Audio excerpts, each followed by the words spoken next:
அன்பிற்குரிய அல்லாஹ்வின் நல்லடியார்களே, சகோதரர்களே, தமிழகத்தில் தேர்தல் ஆணையம் வரைவு வாக்காளர் பட்டியலை தேர்தல் ஆணையத்தினுடைய அந்த வெப்சைட்ல வெளியிடுறாங்க. இதுல நாம கவனிக்க வேண்டிய சில முக்கியமான விஷயங்கள் அதிலே இருக்கத்தான் செய்கிறது. என்னெல்லாம் நாம கவனிக்கணும்? எஸ்ஐஆர் என்கிற அந்த சிறப்பு தீவிர திருத்தத்தை தேர்தல் ஆணையம் இப்போது கையில் எடுத்திருக்கிறார்கள் என்று சொன்னால், பல்வேறு கட்சிகள் கடுமையாக எதிர்த்த பிறகும் கோர்ட்ல அதனுடைய வழக்கு நடைபெற்றுக் கொண்டிருக்கக்கூடிய அந்த நேரத்திலேயும் ஒரு சில மாநிலங்கள் அந்த சிறப்பு தீவிர திருத்தத்தை நடத்தி முடித்துவிட்டு தற்பொழுது தமிழகத்தில் தேர்தல் நெருங்கக்கூடிய நேரத்தில் தமிழகத்தில் அவங்க இது போன்ற அந்த வரைவு வாக்காளர் பட்டியலை வெளியிடுகிறார்கள், எஸ்ஐஆரை அவர்கள் நடைமுறைப்படுத்துகிறார்கள் என்று சொன்னால், முழுக்க முழுக்க பாஜகவிற்காக வேலை செய்யக்கூடிய ஒரு அமைப்பாகத்தான் இன்றைக்கு தேர்தல் ஆணையம் மாறி போயிருக்கிறது. இன்றைக்கு பாஜக அந்த வேலையைத்தான் ஒட்டுமொத்த இந்திய நாட்டிலேயே செய்து கொண்டிருக்கிறார்கள். வட மாநிலங்கள்ல பல இடங்கள்ல என்ன பண்றாங்க? ஒவ்வொரு இடங்கள்ல நாம நேரடியாக ஆட்சி அமைக்க முடிஞ்ச நாம ஆட்சி அமைத்து அந்த மாநிலத்தை நம்ம கண்ட்ரோல்ல கொண்டு வந்துருவோம். நேரடியாக நம்மால ஆட்சி அமைக்க முடியலையா? நமக்குன்னு சில அடிமைகளை தேர்ந்தெடுத்து, இப்ப பீகார்ல தேர்ந்தெடுத்திருக்கிறாங்களா இல்லையா? நிதிஷ்குமார் சொல்லக்கூடிய ஒரு சிறந்த அடிமை, அந்த மாதிரி அவங்களுடைய அடிமைகளாக சில ஆட்களை தேர்ந்தெடுத்து அவங்க மூலமாக எப்படியாவது அந்த மாநிலத்தில் ஆட்சியை கொண்டு வந்துடணும். இதை பாஜக ரொம்ப முனைப்போடு இந்த விஷயத்துல செயல்பட்டுக்கிட்டு இருக்கிறாங்க. அந்த அடிப்படையில தான் இந்த எஸ்ஐஆர் உள்ள கொண்டு வந்து அதுல எங்கெல்லாம் தேர்தல் நெருங்குகிறதோ, அந்த மாநிலத்திற்கான சட்டமன்ற தேர்தல் நெருங்குகிறதோ, அப்படி நெருங்கக்கூடிய இடத்துல இந்த எஸ்ஐஆர் அங்க உடனே அமுல்படுத்தி அதுல முழுக்க முழுக்க பாஜக தேர்தல் ஆணையத்தோடு கூட்டு சேர்த்து என்ன பண்றாங்க? இன்றைக்கு தமிழகத்திலே எப்படியாவது ஆட்சியை பிடிச்சிடணும். அந்த எஸ்ஐஆர் கொண்டு வருவதனுடைய முக்கிய நோக்கம் என்ன? சில ஆட்களுடைய ஓட்டுரிமையை பறித்து, அதிலும் குறிப்பாக யாரெல்லாம் பாஜகவுக்கு ஓட்டு போட மாட்டாங்களோ அவங்களை எல்லாம் பில்டர் பண்ணக்கூடிய ஒரு வேலையாகத்தான் நாம இந்த எஸ்ஐஆரை பார்த்து கொண்டிருக்கிறோம். அப்ப இப்படிப்பட்ட ஒரு சந்தர்ப்பத்தில் இன்றைக்கு இங்கே நடத்தப்படுகிற அந்த எஸ்ஐஆருக்கு எதிராக அங்கே பார்லிமெண்டிலேயும் பேசப்பட்டிருக்கிறது. பேசப்பட்டு ஒரு பிரயோஜனம் இல்லை. கோர்ட்ல வழக்கு நடக்குது, அதற்கான எந்த ஒரு தீர்வும் உடனடியாக வந்த பாடு இல்லை. ஆனால் இவங்க என்ன செஞ்சாங்க?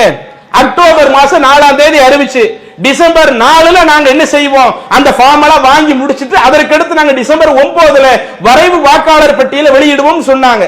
திரும்ப அந்த நாளை எக்ஸ்டெண்ட் பண்ணி டிசம்பர் 4 இன்னும் கொஞ்சம் அதிகப்படுத்தி இங்கு வெளியிடுவது போல ஒவ்வொரு மாவட்டங்களிலேயும் இன்றைக்கு மதியம் வரைவு பட்டியல் வெளியிடப்படுகிறது. முதல்ல நாம நம்மளுடைய பெயர் உள்ள வந்துருச்சா இல்லையா, அதை நீங்க எல்லாரும் கொஞ்சம் கூடுதல் கவனத்தோட பார்த்துக்கிடுங்க. இன்னைக்கு நம்ம சமுதாயத்திலேயே படிப்பறிவு இல்லாத பல மக்கள் இருக்கிறாங்க. இணையத்துல போய் எடுக்க முடியாம, அவங்க வெப்சைட்ல போய் தேடி பார்க்க முடியாம பல மக்கள் இருக்கிறாங்க. நம்ம குடும்பத்திலேயே பல ஆட்கள் இருப்பாங்க. அதுல நாம கொஞ்சம் கூடுதல் கவனம் எடுத்து, யாரெல்லாம் இன்றைக்கு போனுடைய பயன்பாடு அதிகம் உள்ள நபர்களா இருக்கிறாங்களோ நாம கவனம் எடுத்து நம்ம குடும்பத்துல யாராவது விடுபட்டு இருக்கிறாங்களா, நம்ம அக்கம் பக்கத்துல யாராவது விடுபட்டு இருக்கிறாங்களா, நம்ம தெரு முஹல்லாவாசிகள் யாராவது விடுபட்டு இருக்கிறாங்களா? அப்படி விடுபட்டு இருந்தால் அதற்கு கிளைம் பண்றதுக்காக இன்றிலிருந்து சரியாக 30 நாள் வரை என்ன செஞ்சாங்க? நீங்க அதை கிளைம் பண்ணுவதற்கான ஒரு அவகாசத்தை கொடுத்திருக்கிறார்கள்.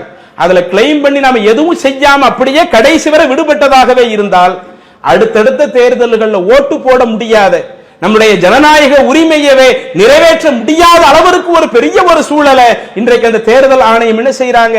பாஜகவினுடைய கூட்டோடு இன்றைக்கு இந்த ஒரு வேலையை செய்து கொண்டிருக்கிறார்கள். அப்ப அதுல நாம நம்முடைய ஜனநாயக கடமையை நிறைவேற்றுவதற்காக, நாம நம்முடைய ஓட்டுரிமையை பாதுகாப்பதற்காக வரைவு வாக்காளர் பட்டியலில் நம்முடைய பெயர் இருக்குதா இல்லையா? அப்படி இல்லை என்றால் அதை நாம எப்படி கிளைம் பண்றது? இது போன்ற விஷயங்கள்ல கொஞ்சம் கூடுதல் கவனம் எடுக்க வேண்டும். இன்னும் அதே தேர்தல் ஆணையத்தினுடைய வெப்சைட்ல பார்க்கும் பொழுது யாருடைய பெயர் எல்லாம் இன்றைக்கு அந்த வரைவு வாக்காளர் பட்டியலில் இல்லாம சில ஆட்கள் விடுபட்டிருப்பாங்க, இறந்தவங்க, அதே மாதிரி 1க்கு 2 பேரு இப்படின்னு சொல்லி அந்த ஒரு பட்டியலையும் தனியா வச்சிருக்கிறாங்க. அதுல போய் பார்த்தா அதுல ஏராளமான குளறுபடிகள் இருக்கிற மாதிரி தெரிகிறது.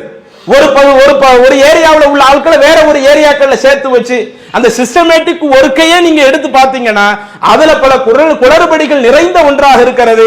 அப்ப அவ்வளவு குளறுபடியோடு அது இருக்கும் பொழுது நாம நம்மளுடைய அந்த ஜனநாயக உரிமைக்காக இதை எடுத்து கவனிக்கல, நம்ம பேர் வந்துருச்சா வரலையான்னு பார்க்காம நாம அலட்சியமாக இருந்து விட்டால், இன்னும் அந்த 1 மாத காலமும் கழிந்து விட்டால் அடுத்து நமக்கு ஓட்டு போடுவதற்கான ஒரு வாய்ப்பே இல்லாம போயிடும். அதுதான் இன்றைக்கு அவர்களுடைய நோக்கமாக இருக்கிறது. எப்படியாவது நாம் என்ன செஞ்சிருவோம்? இந்த தமிழகத்தில் நம்முடைய ஆட்சியை கொண்டு வந்துருவோம். நேரடியாக நாம வர முடியாவிட்டாலும் இங்கேயும் நமக்குன்னு சில அடிமைகள் இருக்கிறாங்களே, அந்த அடிமைகளை வச்சு தமிழகத்திலேயும் நாம நம்மளுடைய செல்வாக்கு நிலைநிறுத்துவோம் என்று பாஜக ஒரு குறிக்கோளோடு இருக்கிறது. அப்ப அவர்களுக்கெல்லாம் சம்மட்டி அடி கொடுக்கக்கூடிய விதமாக, நாம நம்மளுடைய உரிமைகளை நிலைநாட்டக்கூடிய விதமாக நம்முடைய பெயர் இருக்குதா இல்லையா அதை நீங்க பார்த்து கொள்ளுங்க. அப்படி விடுபட்டால் அந்த ஒரு மாதத்திற்குள்ள நம்மளுடைய அதை கிளைம் பண்ணி நாம நம்மளுடைய ஓட்டுரிமை பெறுவதற்காக முயற்சி எடுக்க வேண்டும். அடுத்து தெரியாத நபர்களுக்கும் அதை சொல்லிக் கொடுத்து இப்படி நாம நம்மளுடைய ஓட்டுரிமை பாதுகாப்பதற்காக பாடுபடக்கூடிய நன்மக்களாக அல்லாஹ் நம்மை ஆக்குவானாக என கேட்டுக்கொண்டு நிறைவு செய்கிறேன். வாஹிரு தஅவானா அனில் ஹம்துலில்லாஹி ரப்பில் ஆலமீன். அஸ்ஸலாமு அலைக்கும். அல்லாஹு அக்பர், அல்லாஹு அக்பர்.